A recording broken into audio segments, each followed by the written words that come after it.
let's hit ye olde waiver wire. Michael Bolton.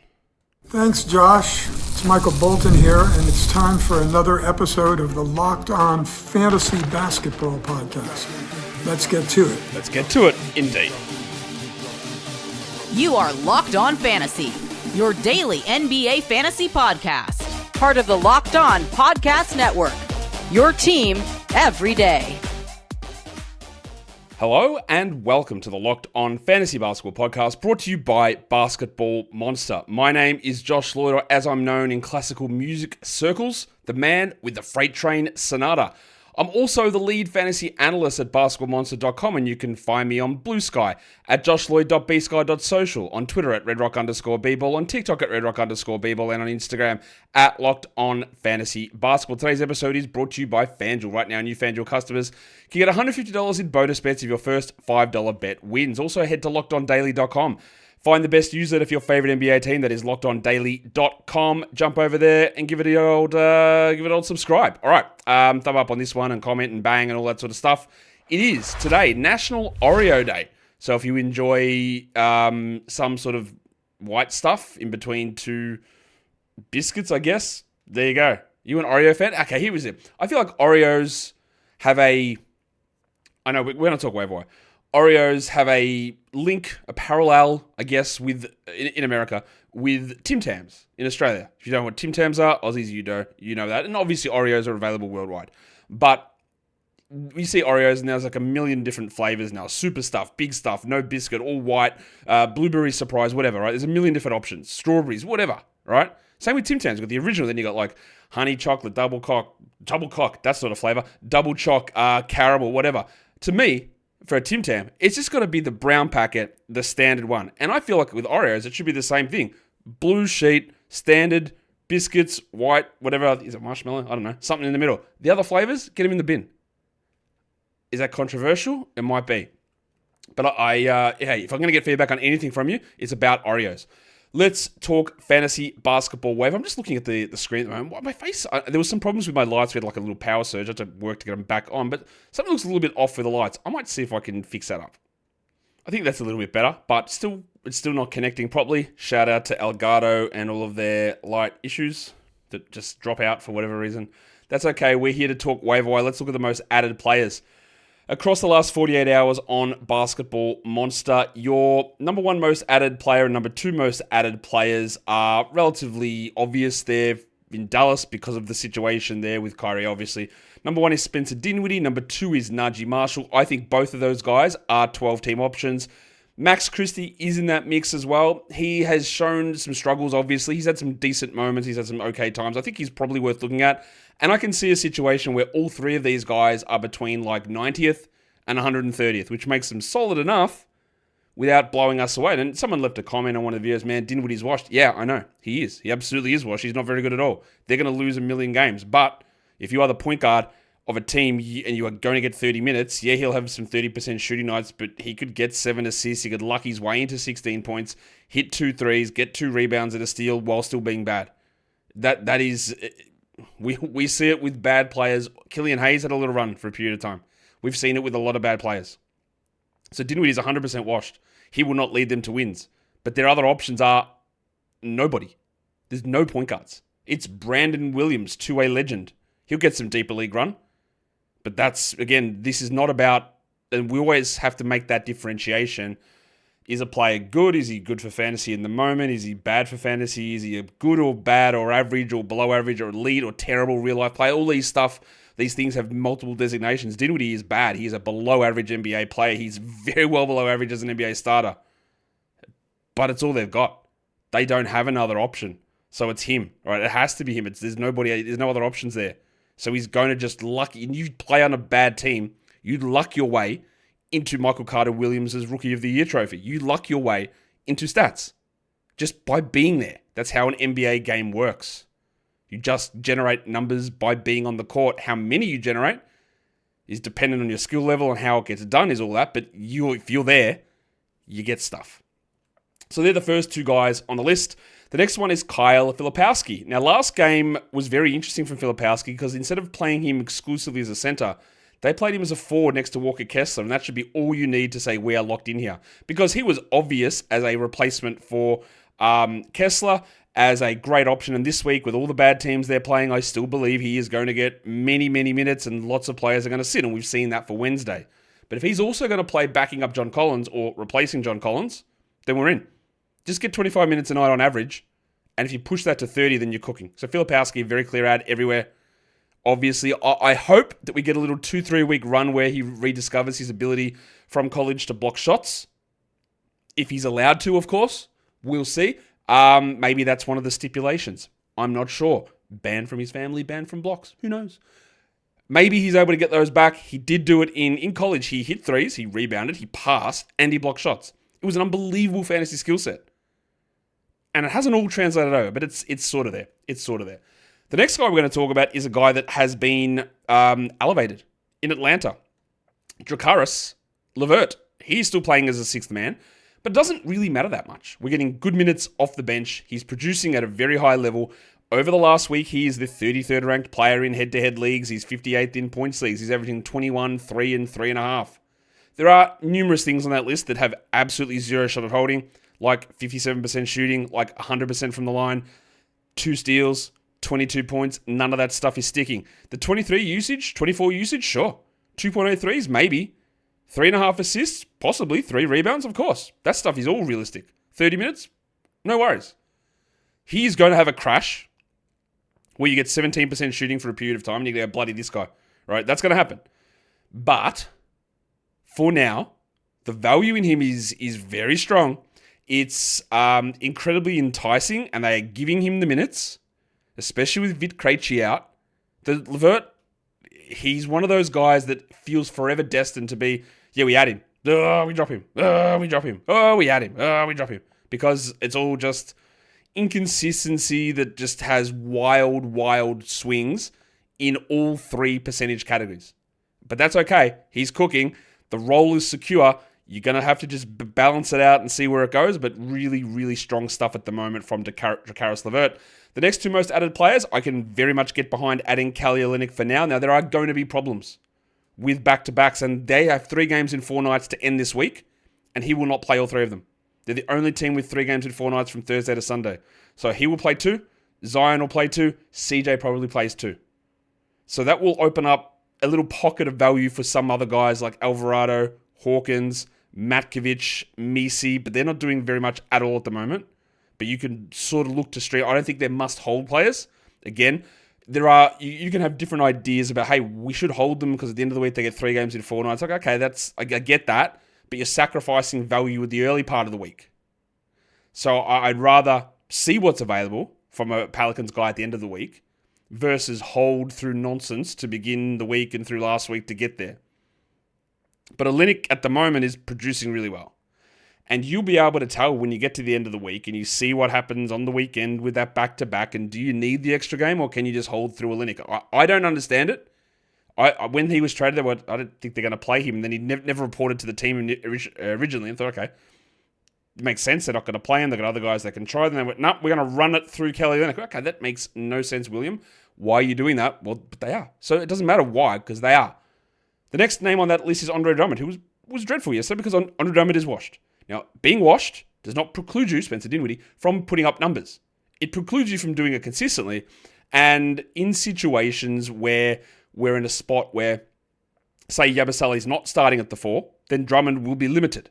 But like I said, I think we might be in real strife in terms of Paul George's future availability, meaning there is an opportunity for Yabu to just be locked in as the starting 4. I would like to see them whip out Boner and use him instead of Drummond. But for now, I'm okay with rostering Drummond. I think there are better options out there, but that doesn't mean he isn't a good option. So, yeah, go for it, like it, let's do it. We are in on Andre Drummond somehow. Today's episode is brought to you by BetterHelp. Who is in your support system? Do you know who the people are that you can lean on personally, professionally, familiarly? Who are the guys that you know, guys and girls, that you can get to get behind you when things are in struggling, when you're struggling? Because therapy can be one of those ways to build that strong support system. Therapy is not just for things and times when it's bad, the tough times. Ideally, you want to be able to provide the interconnecting web of support in preparation for when things go wrong. So that when things go wrong, you're not scrambling. You go, hey, well, okay, this isn't good. Let's go to the guys that we need to talk to and let's work through our support system to buffer ourselves through that bad stuff. Therapy isn't just about the crisis moments. It's about preparing for bad things. It's about getting yourself and elevating yourself and getting the best version of yourself. BetterHelp is easily accessible. It's online. There's over 30,000 professionals for you to access to get that help, and you can find the right fit. And if you don't find that right person, you can change therapists at no additional charge. So build your support system with BetterHelp. That is betterhelp.com/lockedonnba today to get 10% off your first month. That is betterhelp, HELP.com/lockedonnba. The lighting is really bothering me, and I wish it would just connect, but I can't, but I don't have time to waste. So apologies for the dramatic shadowing across my face.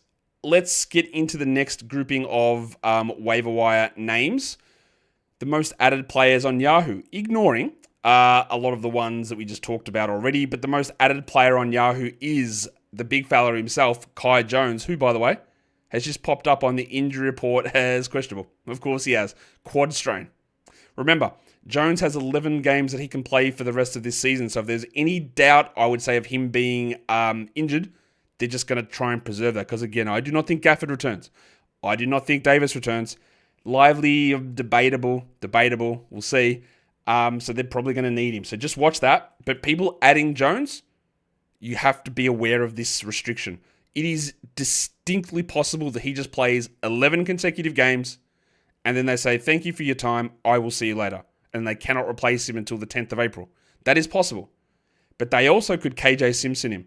They also could Tosan Ebouan him, which the Nets are doing at the moment, where they're just sitting him down. And they bring him back to get the games there, because they can't do it. The other thing is there is a rule. I don't remember the exact wording of the rule, but it's to do with if you've only got 14 guys on your roster, you can't actually max out your 3 two-way contract deal spots.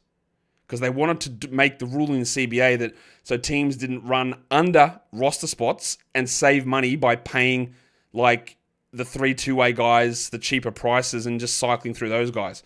So there is a rule if you sit under 15 men on your roster and the Mavericks are under 15, that you can't max out those two-way slots. Now, I don't know how it works with prorated deals. That is something I don't know. But the 11 games we've got for Kai Jones might not be 11. It might be fewer.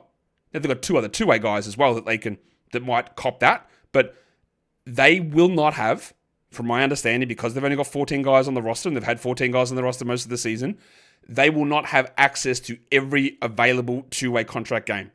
It might not apply to Kai, but be aware of that.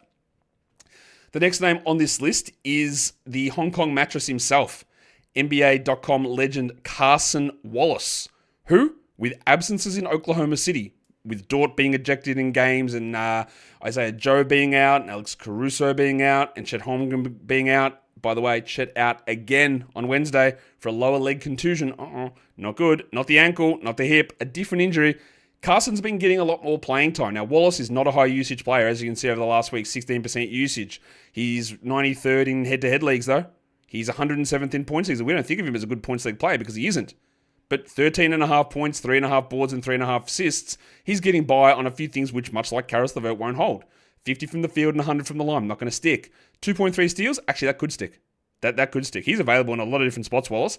And with Caruso out, and now Holmgren out, he's going to play 30 minutes. Is he going to be an awesome must-roster hold through everything? No, he's not. He's not a scoring guy. He's not going to be a volume player, and he's dependent on other guys being out. But 22 minutes of Wallace is not enough. 28 is.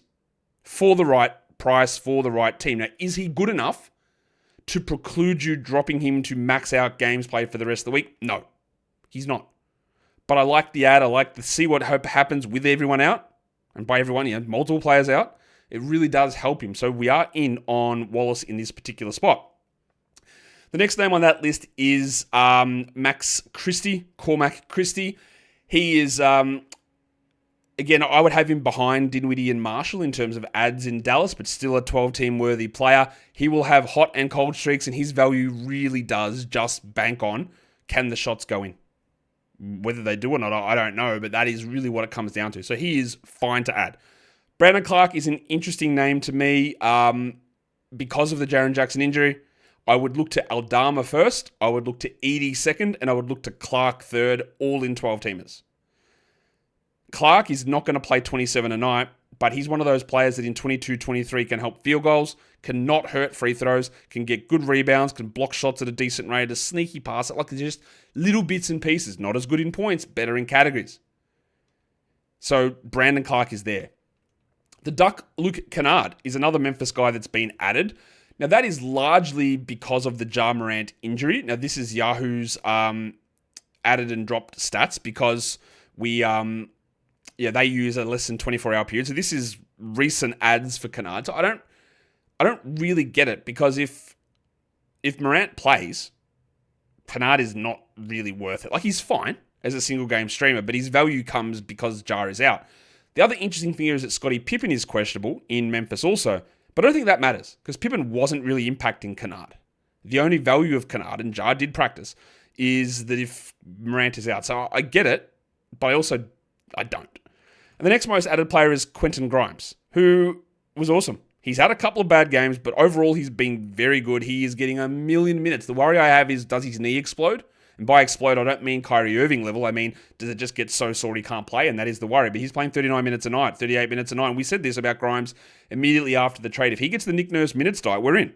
And then he had some issues with the knee and some bad games, and they played Justin Edwards over in one game. Oh, that's a bit iffy. But now we're in on him. And Maxey and George, I think I did an over-under on them yesterday. What's the over-under combined? I did it maybe for George at 5.5 games. What's the over-under combined of Maxey and George games for the rest of the season? 9.5? 9.5. That's me guessing, pulling it from down below. But 9.5. And that's your Yahoo most added list. If we look at Basketball Monster most drop, most of these, or some of these are very obvious. Kyrie Irving out for the season. Jalen Suggs out for the season. Joel Embiid out for the season. The next one there is Jose Alvarado, who is giving us absolutely nothing. And there is a chance over the weekend, 3 games in 4 nights with a back-to-back, that Alvarado has one good game. Do I care about that? Not particularly. Although, if I am in a situation where I need to use 3 games in one move, that will be useful. Is it worth sacrificing adding somebody on Wednesday? I don't think so. And again, the waiver wire show, the one I'm doing right now, right here, is more about, it's more holistic. It's not as schedule specific. It's not as granular as like, do this right now on this day, this maximizer, blow out your games played, all that. It's not what this is about. It's more about overall valuations and the value of where guys sit, and he is not it. Alvarado is not giving it at all. They are prioritizing Bruce Brown, CJ McCollum, Jordan Hawkins all over him. And that is a lot of guys that they have to get, that they are deciding to give minutes to over Jose. Jose is one of those players. There are certain players in the NBA, and maybe there is delusion in me. There is, of course, I'm crazy. There's levels of delusion of what I see, but what people see. But there are certain players in the NBA. There are certain players in fandom and certain players in fantasy circles that get this level of glazing that I don't understand. One of them is Bol. Oh, it's unbelievable. How could they not play Bol? Well, he sucks. That's literally why. Oh my God, they're doing him so unfair. Every single coach that's ever encountered him has been just so unfair. The man just needs to play. No, he's bad. That is why he doesn't play. Alvarado is one of those guys. Man, why aren't they letting Alvarado play? He should be out there. Like the reason is he's like an undersized career backup who's only been in the league a few years, but he does those cool little hiding steals, which is really good. But he's an undersized career backup. He's not a future star. He's not a long-term. He's not a prospect. He's nothing. He's a solid rotation NBA player that in 10 years' time, you'll forget he even existed. He'll be one of those guys who, I remember Jose Alvarado? Yeah, I remember him. But he's one of those guys that gets a level of like glazing that's not commensurate with his level of production. The next most dropped player is Mitchell Robinson. Yeah, like we see why. He played 15 minutes. This is not going to happen for Mitchell Robinson. You do not hold him. And the last one is Day'Ron Sharpe. People bailed. All right. I thought that people may hold because A, he'd been great. B, they got 5 games next week. But the level of production from an 18-minute-a-night backup with no real sight of Claxton not playing is probably not going to be good enough. I would try to hold for 5 games next week, but I also understand if you're in do-or-die spots, those numbers you put up yesterday weren't cutting it. It is, again, also worth a reminder, and I do repeat certain things multiple times because I see the mistakes happen a lot. If you drop somebody after they have a bad game, that bad game isn't wiped from your ledger. You don't get to replace it. If someone has a giant game and you add them, you don't get the day's stats. It's all well and good to look back. We look back a lot. We do recap shows and we talk about them. But if it doesn't mean anything for the next game, who cares? You have to project it forward. It's like saying, holy shit, man, Cam Whitmore, Reed Shepherd, what big games? Should we go and add them? Let's go do it. That's great. When I just look at it and we go, that was awesome, but there's literally no chance it happens because they're just not going to play those minutes. So that's good that it happened, but it doesn't matter because you don't get it if you add after the fact. And the hope of it happening in the next game is 0.001%. So don't bother. And that's a little bit like the Sharp game was bad, but he'd been good in nearly every other game. And I get it. They've only got 2 more games the rest of this week, and he's a backup, and it's tough. But we also need to be very mindful of that idea of you can't wipe out a bad game just by dropping them after the fact. Imagine you could. Today's episode is brought to you by FanDuel Sportsbook. When the game tips off, the NBA action is just getting started. There is no better place to get in on it than on FanDuel, America's #1 sportsbook. With FanDuel, you can place live bets after tip-off. You just get in there, you watch the game, you go, damn, I missed the start, but who do I think is going to win? Well, there you go. The odds are right there. As things are happening, runs are developing. You can bet on the underdog. You can bet on the favorite. You can bet on the team leading to keep pushing and keep putting their foot down and getting that victory. But all that stuff you can do. And you can also combine them into a live same-game parlay to increase your payout. Right now, new FanDuel customers get $150 in bonus bets if your first $5 bet wins. Just go to FanDuel.com to join today. That is FanDuel.com. For your shot at $150 in bonus bets, make every moment more with FanDuel, the official sports betting partner of the NBA. And don't forget to gamble responsibly.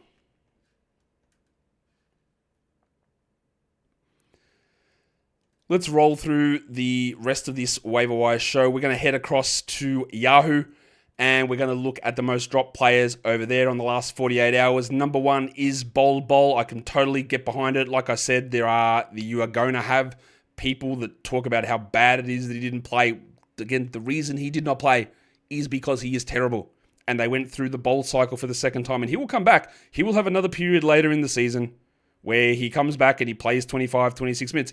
Honestly, it could happen in the next game, but I totally understand moving on. If you watch him play at any point in his career, not highlights, because he is the guy that gets the highlights posted all the time, but all the bad stuff does not. So I get dropping him because I wouldn't want to play him.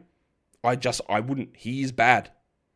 And when I say bad, sometimes I use it sometimes for dramatic effect. He is bad. He is not a good player. Putting up numbers does not equal good player. Sometimes it does. And often they go together, but not always. Bol is bad. So dropping him makes sense to me. Jeremy Sochan, I get this one as well. I think they should be trying to give more minutes to Sochan, but it doesn't matter if I think that if they're not, and they're not. And when we're talking about this period of the season, fantasy playoffs, end game in Roto, all that stuff, he could have a 28-minute game as a starting center / small ball center where he gets a double-double, and that's good. But if your downside is 20 minutes 4 and 4, then I don't care because I don't know if I'm getting a big one or a small one. I need an ability, and when games and ads and moves are so important. If we were doing this in November and we go, well, just wait, let's see how Sochan goes, and we'll see if he pushes back up. We'll see if we get 28 out of him. Maybe they decide, and we'll give it a week or two. No. If your downside is 4 and 4 in 20 minutes, and your upside is 28 minutes, 12 and 10, you are not a must-hold player. You can be used. You can be streamed, but you're not must-hold. Cam Whitmore's been dropped. Cool. Why was he added? But that's cool. He's been dropped. Kel'el Ware. People are just out on him with the knee sprain. It doesn't appear to be anything long-term and serious, but I also understand that. Because we could get a situation where Ware and Wiggins return at the same time and Ware plays 24 minutes and you need the games played. I would have tried to hold on to him, but I get it. Andre Drummond. He's been the most added player in Basketball Monster and the most dropped player on Yahoo.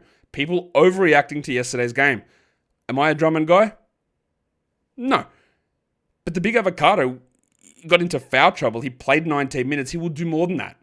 Will they give him minutes over Yabusele? Well, that hasn't happened yet, so I don't think they will, but that doesn't really matter. If he gets 25, I think you're good.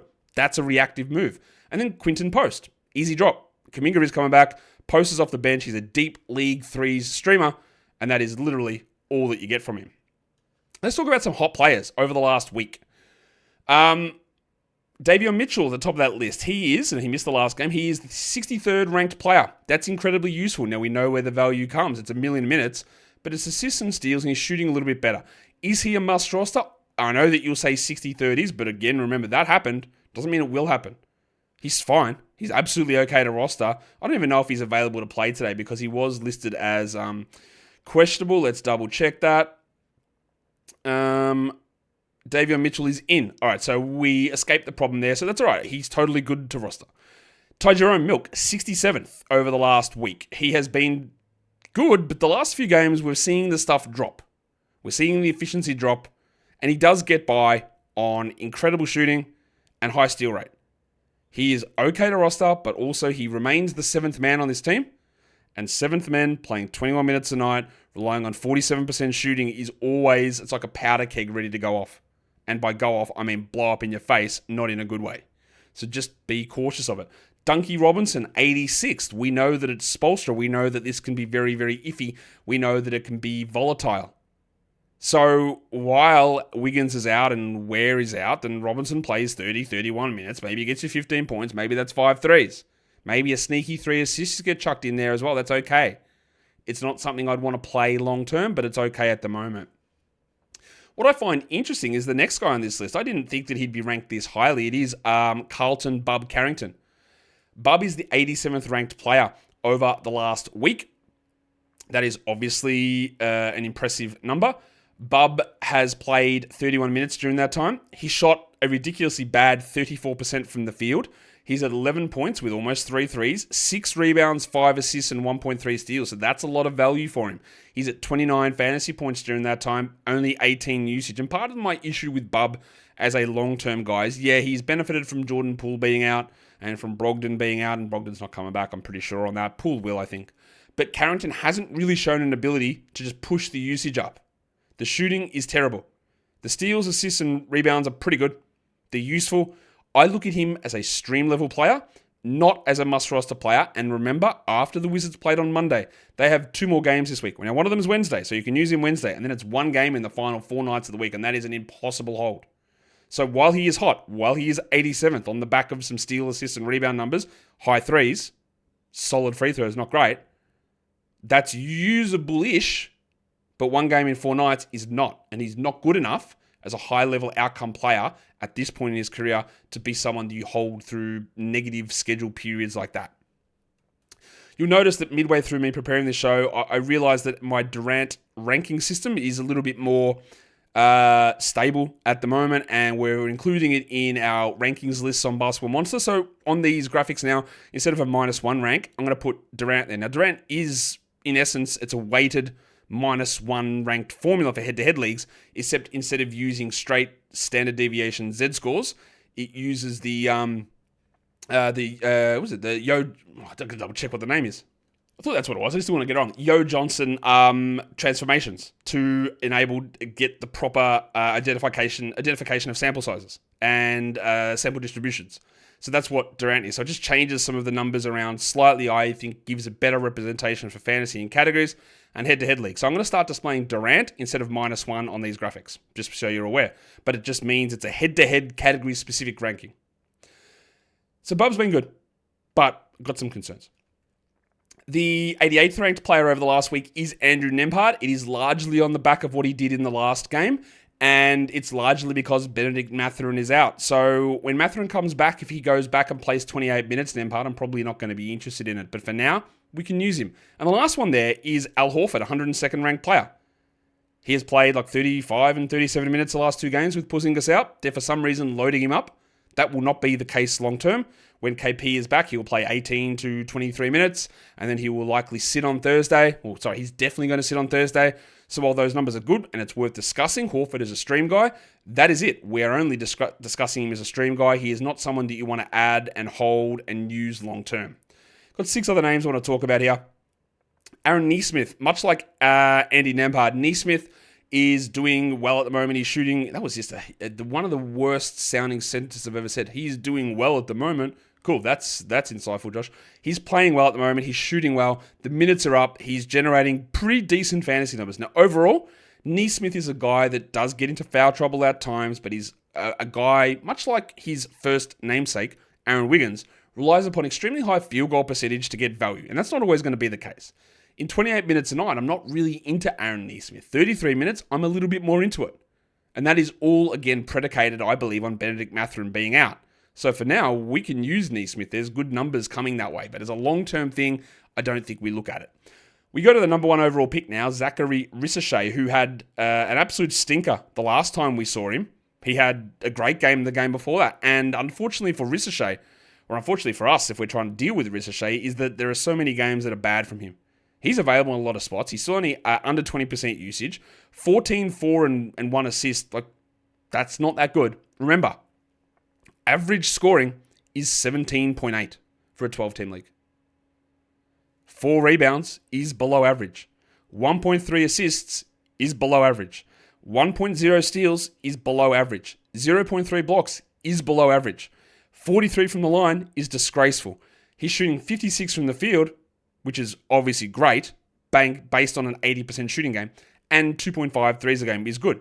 All of that makes him 147th over the last week with that one big game in there. Now, it would make sense, the number 1 overall pick, you'd play him big minutes and get good production. And we have this idea that he hasn't been playing good minutes, but again, all of these numbers that I'm showing you are at 29 minutes. So that's not far off, and he's still not good. He will have spike games. They had 3 games in 4 nights to begin this week, so it was worthwhile taking a chance on somebody like Zach Ricochet. But overall, he's done nothing to deserve your trust as a must-roster player at all. Not close. And in points leagues, like 22 points. That number, if you're in a 12-teamer, honestly, in a 14-team league, you get that value by streaming. Easy. You smash that number by maxing out that slot.